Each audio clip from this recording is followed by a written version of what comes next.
Welcome back to the Arise interview, where we speak to the newsmakers as well as ordinary people doing extraordinary things around the world and featuring the voices at the heart of the stories. I'm Charles Aniegolu. Now to a story that's gripping the world and causing considerable alarm.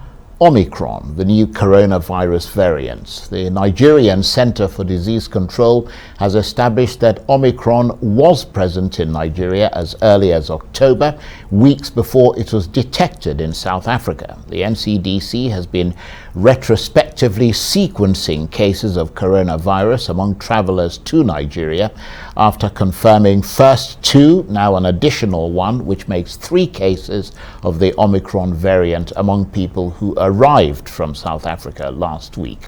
The centre says its research suggests that given the likely high transmissibility of the variant, it's imperative to introduce measures to curb community transmission. Well, Dr. Kiala Ishaku is a molecular virologist and epidemiologist who's just been attending official emergency meetings about COVID in Nigeria, and he joins me now in the studio. Thank you very much indeed for joining us. So the Nigerian Centre for Disease Control establishing that the new Omicron variant was present in this country as far back as October, which is weeks before it was discovered in South Africa. What's your reaction to that? Yeah, actually, it wasn't only the Nigerian government that established. Yeah, but we're talking about the Nigerian government. Yeah. So I just want to also make a comparison with the Dutch government. The Dutch government said that they also dictated the new variant sometimes in October, about 4 weeks ago. And then the Nigerian government. In epidemiology, you can actually sequence retrospectively. So they just went back to samples of inbound to go and check it again. To go and check it again. And so those are aspects of genomic epidemiology that can be retrospective or prospective in nature. So I think it is in this light that I want to commend the Nigerian Centre for Disease Control for actively being involved in active surveillance. And I think it's something that they should be part of the back, and then they should be appreciated and then encouraged to do more work. Of course, yes, it was dictated in South Africa and Botswana, South Africa. There are a lot of bans on flights from South African countries. But I strongly believe that these are scientists that have worked hard. They should be appreciated instead of banned. Like the Dutch government is saying that we detected this thing 3 weeks ago. So I strongly believe it's about appreciating the dynamics of science, whether in the timing of the reporting of these variants or not. We should appreciate scientists for the good work being done.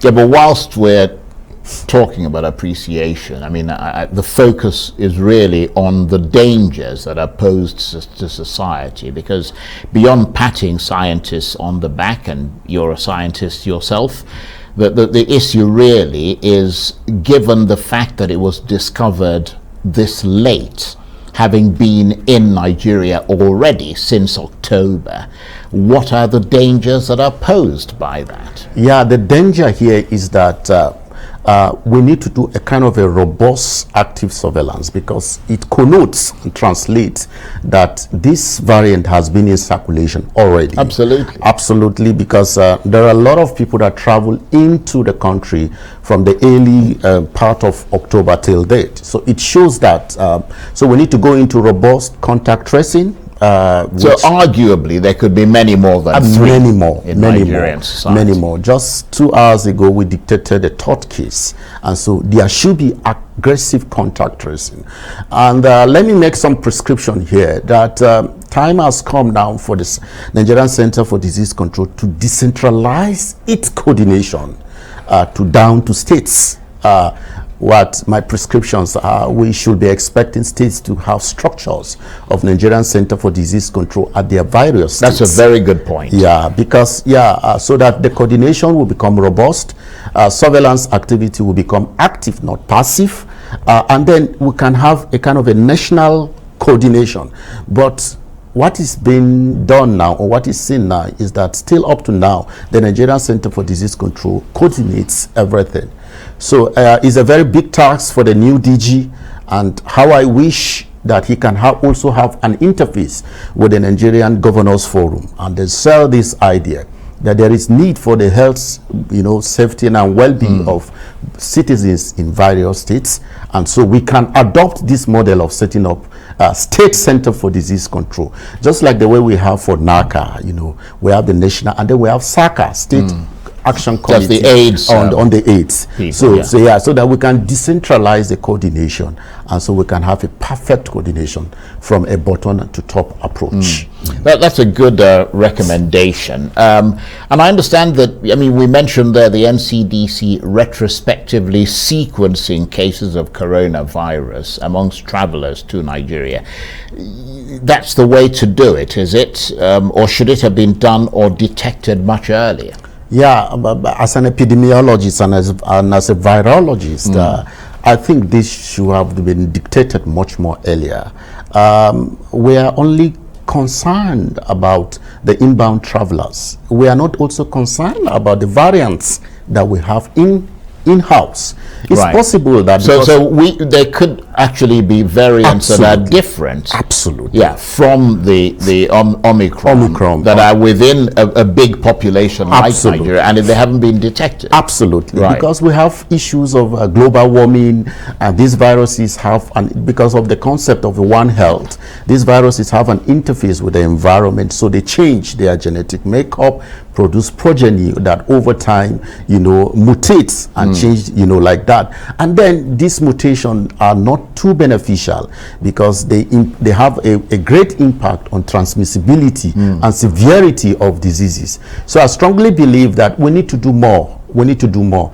As it is now, there are no much centers that are into genomic sequencing in Nigeria. I think it's the University of Redeemer University, the Professor Happy's lab, and then NIMA, they have not yet installed that they are, for sequencing. So the Nigerian government needs to pull more resources into genomic sequencing, not only related to COVID. We are approaching season of Lassa fever, and then these are the season down from now down to March, April 2022.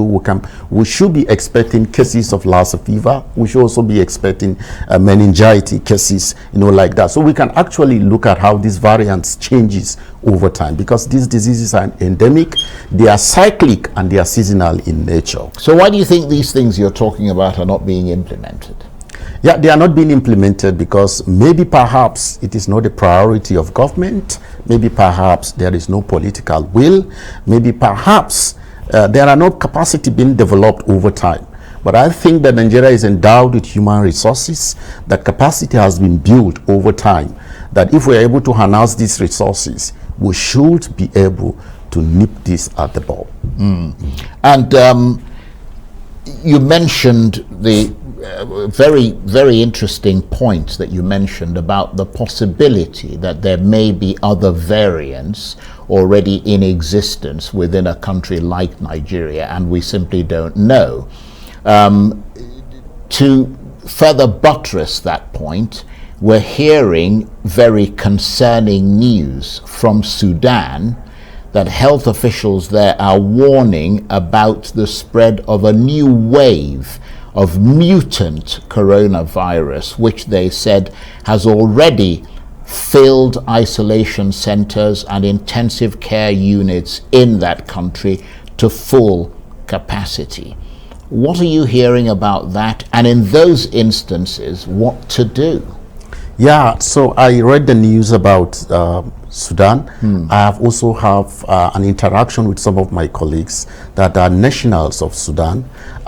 We share the same demographics with Sudan. Certain part of the country, like the northern part, also shared the same climatic condition with Sudan.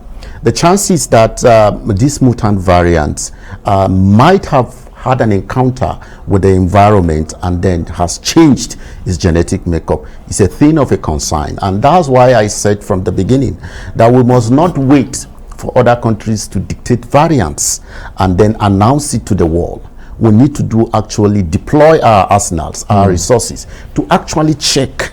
This Omicron affects younger population. It's a new variant that we have not yet understood, the dynamics of the pathology and pathogenesis of the disease, whether it affects the people that are vulnerable or the aged. So these are things of concern that we need to go into robust research. But I agree with you, and I agree with the story in Sudan, that the circulating variant in Sudan may also be different from the Omicron if it is being sequenced because of the different global warming dynamics and then the transmission dynamics of that.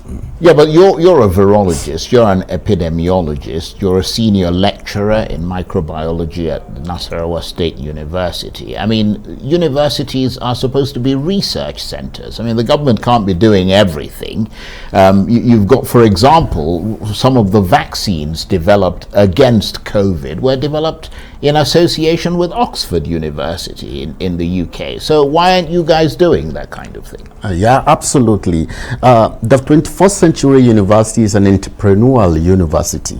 It's a university that brings products. For you to have a professor of virology on a TV show like this in the US is that he provides policies to government and also provides ideas to government. Our university is supposed to be doling out products, intellectual products, but in our own case, it's a system that births certificates, not even skills. So we need to have a paradigm shift, a change in paradigm shift dynamics of our university system to become an entrepreneurial university. Become research centers. A research center of excellence for research. But there are no resources for that kind of a research to be done in the university. Even, ASU is giving a last warning that we have exhausted our 3 weeks. Yeah, but isn't it, I don't mean to interrupt you, isn't it a mark of laziness on the part of, because I mean, most universities abroad, they don't sit there waiting for the government to give them money. They go and seek endowments. For grants. They seek for grants. They apply, I mean, there are grants all over the world. Absolutely. Why aren't you guys doing this? Yeah, because also, you need to also look inward. How many corporate institutions award grants? Yeah, but how many have you approached for grants? No, there should be both within Nigeria and outside Nigeria. Absolutely. There are scientists, there are researchers in Nigeria that have won grants even outside the country. I've won grants outside the country, European development, grants for clinical trials. I've won that. A lot of scientists have won that grants, Bill Gates Foundation and Clinton Health Initiative Foundation grants. But you begin to, the focus should not be outside, should be also be inside.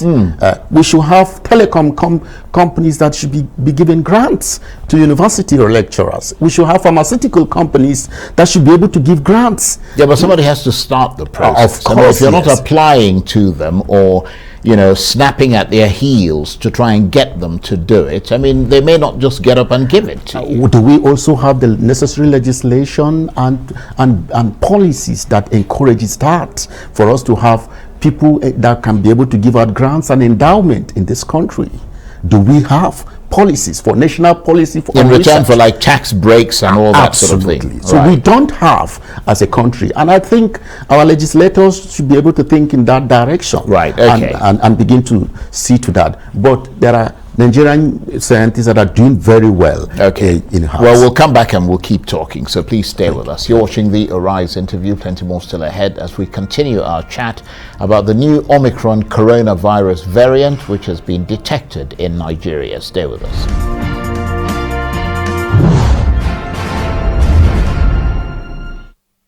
Welcome back to the Arise interview. I'm Charles Aniagolu. So countries around the world are stepping up their anti-coronavirus measures in an attempt to assess the threat posed by the Omicron variant. The Nigerian Centre for Disease Control, using retrospective sequencing, has established that the new Omicron variant was present in this country as early as October, weeks before it was detected in South Africa. So given the likely high transmissibility of the variant, what happens next? How imperative is it to immediately introduce measures to curb community transmission? Well, Dr. Akyala Ishaku is a molecular virologist and epidemiologist who's just been attending official emergency meetings about the coronavirus in Nigeria, and he joins me. He is still with me, in fact, in the studio. Thank you very much indeed for staying with us. And as I just mentioned there, the NCDC talks about the likely high transmissibility of Omicron. They're saying that it's imperative that measures are introduced to curb community transmissions. As a virologist and epidemiologist yourself, what would you advise the Nigerian government to do? Actually, Nigerian government need to restore trust to the Nigerian citizen. Well, trust is going to take a long time. You've got a virus in the society. Absolutely. What do they do in the immediate? In the immediate, we need to do more in the advocacy to actually use the public health measures to actually intensify advocacy. BRICS communication is quite key to tell the Nigerian citizens that, hey, the emergence of the new variant has actually woken us up from sleep to tell us that the COVID is not yet over, because so we need to go into the non-pharmaceutical measures of thoroughly washing our hands and the use of face masks, and sanitizer, and avoid crowded so it's those age-old sort of things that are tried and tested. And then also buy into the vaccine. A lot of Nigerians have hesitancy due to conspiracy theories, misinformation around vaccine. So the government needs to do more into that. And also African nations have to have a very strong position on vaccine equity, because if there is no vaccine equity, no country is safe. So we need to actually speak with one voice. I find it very difficult to see that COVID has been with us for over 2 years. We never had any national summit on vaccine in country to discuss the way forward. So African countries produce what they don't consume, and they consume what they don't produce. And talking about the things that they don't produce, one of them, we were talking about this before we went on a break, is research. Absolutely. I mean, because quality research. I think what happens in a country like Nigeria, which is why you find a lot of people walking around without masks. They've completely dismissed, they've forgotten the whole idea of, mask or hand washing or whatever. Because for some reason, the incidence of COVID is nowhere near as high here, the number of cases, as there are in other parts of the world. There must be a scientific explanation for that. Absolutely. So a lot of people have debated this great question you have asked. Scientifically, there is no any. So those are the kind of research that we should go into. That people like you should be doing. Absolutely. But of course, there should be grants. There should be resources for this. As I speak with you, there is no any national grant apart from the Tech Fund or national grant for COVID research. We also need social scientists to tell us why there is a behavioral modification of hesitancy to vaccines on the non-usage of the pharmaceutical measures. So I agree with you that we need to do more into research, which we have not done significantly well into quality research. If you go get to South Africa, South Africa produces virtually 80% of what they consume medically. A lot of our retroviral drugs that we get in Nigeria are tabulated in South Africa. A lot of reagents that we get for our laboratory analysis are being, done in South Africa. Nigeria is just like a consuming nation, a consuming economy. So until we think, I don't want to say outside the box, because I don't want us to be caged in the box. Until we think, have a paradigm shift from having institutions that should be entrepreneurial in nature, other than having people that are after certifications. Well, you were just coming from a meeting on COVID, the presidential task force on COVID. What do you guys discuss there? And do you talk about some of these things? Absolutely, we do. We extensively talk about these things. It's just that, but there's no action. Not like that. Sometimes, well, obviously, there's no action because none of the things you've said are happening. Yeah. So we just need, as a nation, to be patriotic, have the political will to drive most of these policies. But what do they say to you? I mean, you've got very senior government officials on that task force. You've got the health minister, you've got the secretary to the government, you've got the foreign minister, you've got all these very important people. What do they say? I am not into the main central cycle. I am just in a a subcommittee. Yes, sir. Right. Okay. Well, let's move away from that fairly nettlesome question. Okay. Some Western analysts, health experts, have suggested that Omicron is nothing more than the result of poorer countries in the fight against COVID, especially with regard to vaccines. Some have suggested that it is either the immorality of richer countries or their stupidity that's led them to ignore the poorer countries, and Omicron is the result. What's your take on that? So I agree perfectly on that. Do you think if people were being vaccinated, absolutely, if it was available? If we have vaccine equity. In the United States of America now, they are talking about third dose. They are talking about booster shots. Booster shots. Yeah. They are talking about giving to their children. But we don't have enough vaccines in Africa. And I think that the African government needs to sit down and think that we need a homemade continental vaccine. Absolutely. And those should be the new narrative that we should be discussing. Because we cannot depend on the Western country for most of this. Absolutely. And we have the capacity to do that. It's just for us to look at how we can be able to upgrade and upscale most of these platforms that we have for us to produce vaccines in-house. So I strongly believe that vaccine equity is quite key. Come to think of it, that COVID was discovered in Africa. Africa would have been, all the doors would have been closed for Africa. So, but Africa also is their side where clinical trials of most of these pharmaceutical products are being tried. So it is time now for African leaders to actually sit up and make a position. I find it very difficult that up to now we have not yet had a very strong position from the EU.